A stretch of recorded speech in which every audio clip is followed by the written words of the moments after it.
बात कुछ ही दिनों पहले की है। उस रात एक भीषण हादसे में भारत घायल हो गया। बहुत खून बह गया था उसका। वहीं से गुजर रहे कुछ लोगों ने उसे अस्पताल में भर्ती करा दिया। अस्पताल से किसी ने उसकी पत्नी को भी बुला लिया। वसुधा जब वहां पहुंची तो भारत को सारे प्रथम उपचार दिए जा रहे थे।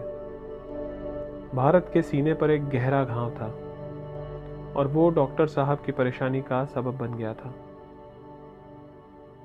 डॉक्टर साहब ने सारे टेस्ट कराने को कहा। अगले दिन सुबह टेस्ट के नतीजे भी आ गए। डॉक्टर साहब ने वसुधा को बुला लिया और कहा, लगता है भारत ने अपनी सेहत को काफी नजरअंदाज किया है।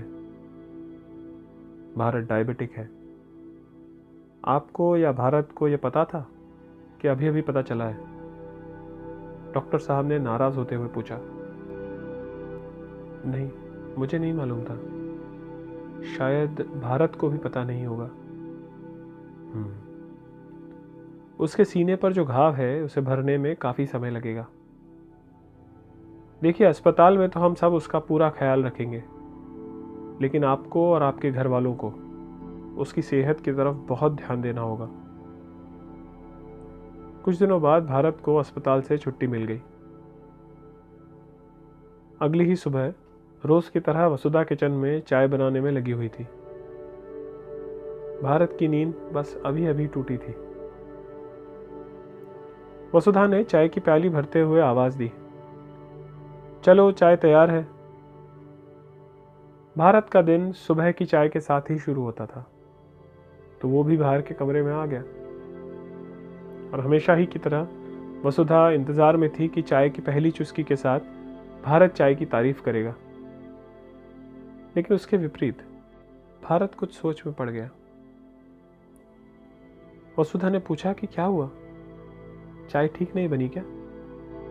नहीं, बात कुछ और है। कल जब तुम अस्पताल में डिस्चार्ज से पहले के सारे काम करने में व्यस्त थी तो डॉक्टर साहब आए थे कमरे में। उन्होंने चीनी कम करने को कहा है। उनका कहना था कि चीनी सेहत के लिए ठीक नहीं है। मैंने उन्हें कहा कि मैं तो सालों से चीनी खा रहा हूं, तो उन्होंने और समझाया, लेकिन तुम तो जानती हो ना अपने भारत को, कहाँ किसी की बात को एक बार में मानता हूं। अब चाहे डॉक्टर ही क्यों ना हो।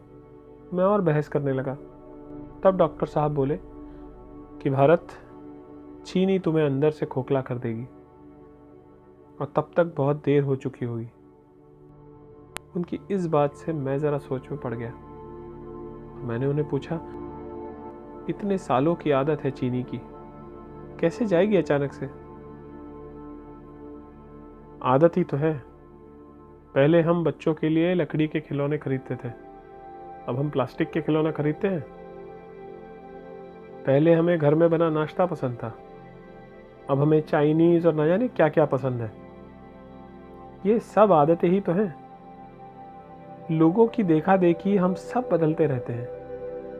महत्वपूर्ण यह है कि तुम्हारे लिए क्या ठीक है भारत। वैसे मैं तुम्हें चीनी की आदत छोड़ उसकी जगह अपने देसी शहद या गुड़ की सलाह दूंगा। थोड़ा महंगा होगा, लेकिन शुद्ध है तो तुम्हारी सेहत के लिए अच्छा है। भारत, देखो, चीनी जुबान पर बहुत मीठी होती है, लेकिन जैसे ही वो तुम्हारे अंदर जाती है तुम्हें बर्बाद कर देती है। ठीक ही तो कह रहे थे डॉक्टर साहब, वसुधा बोली। हाँ, दरअसल कुछ दिनों पहले जब ऑफिस गया था तो ऑफिस में लॉकडाउन को लेकर चर्चा चल रही थी। सब अपने अनुभव बता रहे थे। तब किसी ने बताया कि लॉकडाउन में उन्हें मजबूरन चीनी का सेवन कम करना पड़ा, क्योंकि चीनी की सप्लाई नहीं मिल रही थी। कह रहे थे कि कोई ज्यादा दिक्कत नहीं होती, और अब तो सोच रहे हैं कि धीरे धीरे सभी पदार्थों से चीनी कम कर देंगे। तब वसुधा फिर बोली, तुम्हारा तो ठीक है, लेकिन वसुधा को तो अपने सारे संसार का सोचना पड़ेगा ना। लेकिन फिक्र मत करो, मुझे लगता है तुम्हारी इस मुहिम में बच्चे भी साथ देंगे तुम्हारा। मैं उन्हें चीनी के बुरे असर के बारे में बताऊंगी। तब तो सही है, लेकिन सिर्फ चीनी कम करने से काम नहीं बनेगा, अपने आप को अंदर से मजबूत भी बनाना होगा। सोचता हूँ जल्दी ही योगा शुरू कर दूँ। अगर अंदर से सुदृढ़ हो जाऊंगा तो ये चीनी वीनी वैसे भी कोई असर नहीं डाल पाएगी। क्या बात है भारत, लगता है इस बार तुम चीनी कम कर ही दोगे। अच्छा, वैसे वो चीनी से बनी आकर्षक मिठाइयों के बारे में क्या ख्याल है? मन विचलित तो नहीं हो जाएगा तुम्हारा? देखो, हूं तो इंसान, मन विचलित होना स्वाभाविक है, लेकिन तुम और बच्चे मुझे याद दिलाते रहना। देखो, अगर भारत को सेहत चाहिए तो चीनी तो कम करनी पड़ेगी। चीनी का घाव इतनी आसानी से नहीं भरने वाला।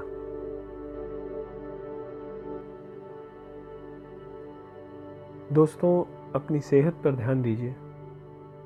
अगर हम सब भारत और वसुधा की तरह चीनी कम करने का फैसला कर लें और खुद को अंदर से सुदृढ़ बना लें, तो हम सबका जीवन स्वस्थ होगा।